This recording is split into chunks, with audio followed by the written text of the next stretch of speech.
क्या आपने कभी सोचा है कि ज्यादातर लोग राइट हैंडेड क्यों होते हैं, लेफ्ट हैंडेड नहीं? इशारे उल्टे हो गए, बट आप समझ गए ना मैं क्या कहना चाहता हूं। देखो, इसका जो रीजन है वो बहुत ही ज्यादा सिंपल है। काश मैं ये कह पाता, बट ऐसा नहीं है।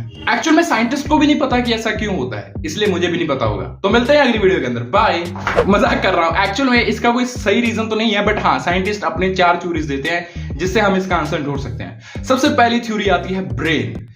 हाँ, हमारा दिमाग। जो हमारा ब्रेन है वो 2 पार्ट्स के अंदर डिवाइडेड है, left hemisphere and right hemisphere. अब जो लेफ्ट हेमिस्फीयर है वो कंट्रोल करता है हमारे राइट हैंड को, और जो राइट हेमिस्फीयर है वो कंट्रोल करता है लेफ्ट हैंड को। अब ऐसे कहा जाता है कि जो हमारा लेफ्ट हेमिस्फीयर है ये बहुत ही ज्यादा कैपेबल है मोटर रिस्पॉन्सेज के लिए। बेसिकली वो सारे काम अंदर कोई ना कोई मूवमेंट होती है उसको करने के लिए लेफ्ट हेमिस्फीयर बहुत ही ज्यादा ताकतवर है। और ऐसा भी कहा जाता है कि जो हमारे बोलने की ताकत है, जो हमारी जीभ की मूवमेंट है, उसको भी कंट्रोल लेफ्ट हेमिस्फीयर करता है। और आप समझ रहे हो जीभ को कंट्रोल करना कितना ज्यादा मुश्किल है। जैसे स और श में बहुत ही थोड़ा सा फर्क है, और यहाँ पे सिर्फ जीभ की एक छोटी सी मूवमेंट से ही हमें पता चलता है कि आप क्या बोल रहे हो। साइंटिस्ट का ऐसा कहना है क्योंकि लेफ्ट हेमिस्फीयर जो मोटर रिस्पॉन्स है उसके लिए बहुत ही ज्यादा ताकतवर है, इसलिए ज्यादातर लोग राइट हैंडेड होते हैं। बट एक जगह पे जाके ये थ्योरी फेल हो जाती है, और वो जगह ये है कि अगर ऐसा है कि जो लेफ्ट हेमिस्फीयर है वो बहुत ही ज्यादा पावरफुल है मोटर रिस्पॉन्सेज के अंदर, तो हर किसी को राइट हैंडेड ही होना चाहिए था, लेफ्ट हैंडेड होने ही नहीं चाहिए थे। तो यहाँ पर आकर ये थ्योरी फेल हो जाती है। अगली थ्योरी का नाम है जेनेटिक्स। एक्चुअली जेनेटिक्स के अकॉर्डिंग ये कहा जाता है कि जितने भी हमारी बॉडी के अंदर कैरेक्टर्स हैं उनको हमारा डीएनए कंट्रोल करता है।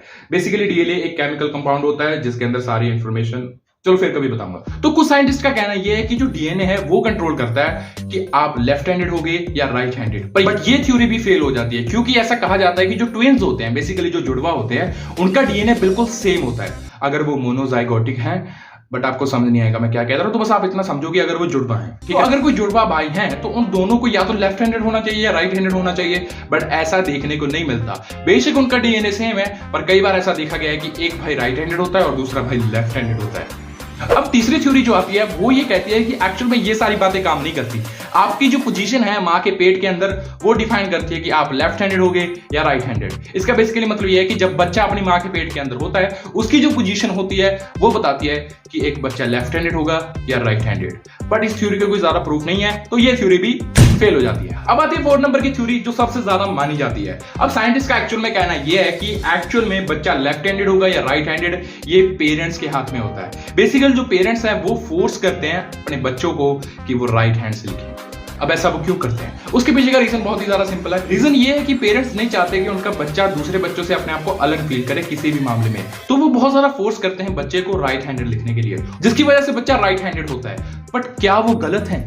अब यहां पे हम डिबेट कर सकते हैं, क्योंकि यहां पे अगर देखा जाए तो पेरेंट्स गलत है नहीं। क्या आपको पता है कि स्क्रू ड्राइवर, कैंची, जितनी भी ये चीजें हैं ये राइट हैंडेड पीपल के लिए बनाई जाती है, ना कि लेफ्ट हैंडेड पीपल के लिए, जिसकी वजह से पेरेंट्स से डरते हैं कि बड़े होकर बच्चों के अंदर कोई दिक्कत आ सकती है इन चीजों को इस्तेमाल करने के लिए, इसलिए वो अपने बच्चों को फोर्स करते हैं कि तुम राइट हैंड से लिखोगे। बट अगर कोई लेफ्ट हैंडेड इसको देख रहा है तो मैं उसको कहना चाहता हूं कि डरने की बात नहीं है भाई, आप भी बहुत ज्यादा स्पेशल हो। पता है कैसे? एक्चुअली स्पोर्ट्स के अंदर ऐसा माना जाता है कि अगर आप लेफ्ट हैंडेड हो तो आपको बहुत ही तगड़ी एडवांटेज मिलती है। एक एग्जांपल से समझते हैं। मान लेते हैं मैं एक बॉलर हूं, और अगर मैं एक बॉलर हूं तो बहुत ही ज्यादा हाई चांसेस है जो मेरे साथ प्रैक्टिस करेगा बैट्समैन वो राइट हैंडेड होगा, क्योंकि दुनिया के अंदर 90% लोग राइट हैंडेड होते हैं। बट जब वो मैच के अंदर जाएगा और अगर वो देखता है कि सामने वाला जो बैट्समैन है वो लेफ्ट हैंडेड है, तो उसको बहुत ही ज्यादा दिक्कत आ सकती है, क्योंकि उसने कभी भी लेफ्ट हैंडेड पर्सन के साथ प्रैक्टिस नहीं की, तो अब उसको दिक्कत आने वाली है। इसके अंदर और भी स्पोर्ट्स आते हैं जैसे कि बेसबॉल, बास्केटबॉल, बेसिकली बहुत सारे स्पोर्ट्स जिसके अंदर लेफ्ट हैंडेड पीपल को ज्यादा एडवांटेज मिलती है। तो अगर आप लेफ्ट हैंडेड हो तो बुरा मत फील करो यार, तुम लोग भी स्पेशल हो। ये थोड़ा सेंटी हो गया। तो इसी पॉइंट के ऊपर इस वीडियो को खत्म करते हैं, और कमेंट्स में मुझे बताओ कि आप लेफ्ट हैंडेड हो या राइट हैंडेड।